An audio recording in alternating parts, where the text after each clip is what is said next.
બનાસકાંઠા જિલ્લાના બટાટા ઉત્પાદક ખેડૂત મહત્વપૂર્ણ બેઠક યોજી છે। અમીરગઢ ઇકબાલગઢ સ્થિત ખાનગી કોલ્ડ સ્ટોરેજમાં ઉત્તર ગુજરાતના 700થી વધુ ખેડૂતો આગેવાનો એકત્રિત થયા હતા। બટાટામાં સતત આવતી મંદીના કારણે ખેડૂતો કોન્ટ્રાક્ટ ફાર્મિંગ તરફ વળ્યા છે। કંપની પ્રતિ મણ 270 થી 281 રૂપિયાનો ભાવ આપે છે। ખેડૂતોના હિતોની રક્ષા માટે છેલ્લા 4 વર્ષથી પોટેટો ફાર્મર એસોસિએશનના કોર કમિટી કાર્યરત છે।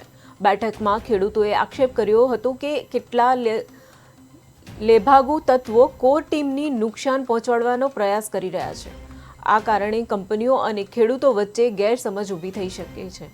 ખેડૂતો અને કંપનીઓને માત્ર કોર ટીમના સભ્યો સાથે વાટાઘાટા કરવા અપીલ કરી છે। બેઠકમાં ખેડૂતોએ કોર ટીમના નિર્ણયો વળગી રહેવાના સંપર્ક કર્યો છે। લાભેગુ તત્વ સામે કાર્યવાહી કરવા ખેડૂત અને હિતોની રક્ષા માટે રણનીતિ ઘડવામાં આવી છે।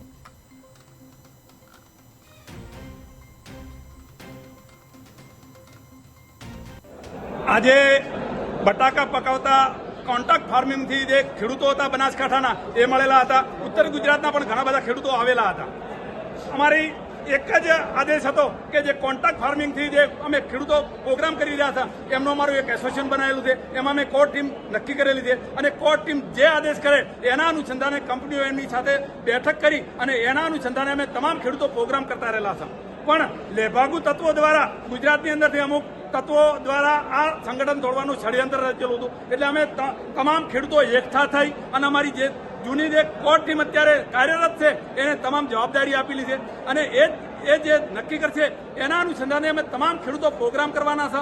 અને આવતા સમયની અંદર પણ અમે સરકારશ્રીને પણ કહેવા માંગીએ છીએ કે આવા લેભાગુ તત્વો તમારા સુધી પણ મિટિંગો કરવા આવતા હોય તો એની અંદર તમે ના પડતા ન કે તમારા સુધી પણ છોટા ઉડશે। અમે ફક્ત ને ફક્ત ખેડૂતો અને અમારી કોર ટીમ સાથે મળીને જ પ્રોગ્રામ કરવાના છે।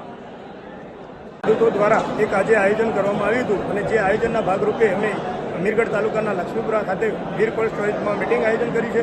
અને જે મિટિંગનો મુખ્ય ઉદ્દેશ હતો કે વર્ષો પહેલાં અમારું કોર ટીમનું એક સંગઠન બનેલું છે એ સંગઠનને તોડવા માટે સાબરકાંઠા અને હિંમતનગર દ્વારા એક ન્યાય સંગઠનની રચના કરવામાં આવી છે અને એ ન્યાય સંગઠન ખેડૂતોને ભરમાવી ખોટા આક્ષેપો કરી અને અમારી કોર ટીમને ખોટી બદનામ કરવાનો આશયથી એક ષડયંત્ર રચ્યું છે। તો જેથી કરી અને એક ષડયંત્રને બંધ દાબવા માટે અમે એકઠા થયા છીએ ખેડૂતો અને ઉત્તર ગુજરાત અને મધ્ય ગુજરાતથી તમામ જિલ્લાઓમાંથી તાલુકાઓમાંથી ખેડૂતો આવેલા છે અને આ ખેડૂતોએ કોર ટીમને સમર્થન આપ્યું છે। જે કે કોર ટીમ સતત કાર્યરત છે અને અગાઉ અમે 170 થી 60 રૂપિયાના ભાવમાં વાવેતર કરતા હતા અને કોર ટીમના માધ્યમથી 3 વર્ષમાં 2270 રૂપિયા સુધી અમે કોર ટીમની મદદથી અમે પહોંચી શક્યા છીએ।